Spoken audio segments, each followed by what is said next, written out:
ভিডিওর শুরুতে দেখে বুঝেই গেলেন যে কিসের ভিডিও। ম্যাঙ্গো পিকাল, আমের আচার।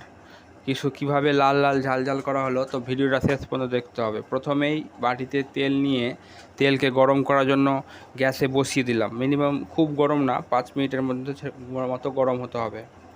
তারপর আগেকার আম কেটে যে আচার করা আছে, সেই আচারটাকে কড়াইয়ে ঢেলে নিলাম গামলার মধ্যে। একে একে যতগুলো ছিল সব ঢেলে দিলাম। ঢালার পর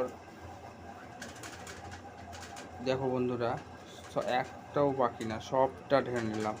তারপর আমাদের কাছে কিছু কিছু মশলা বাড়িতে করাই ছিল আগে, সেই এখানে যেমন সরষা, কালো জিরে, মহরি, এগুলো দিয়ে এই মশলাটা করা ছিল।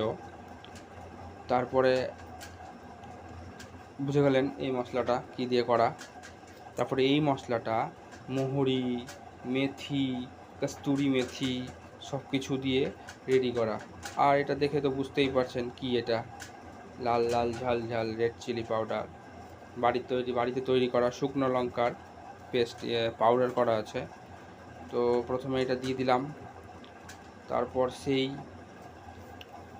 সুন্দরভাবে একবারে সত্যি দেওয়ার পর মনে হয় লোভ লাগছে, সত্যিই লোভ লাগছে। তারপর সেই মশলাদার জিনিস, সরিষার, তারপরে আপনার কালো জিরে, মহরি, সব কিছু এগুলো দিয়ে দিলাম।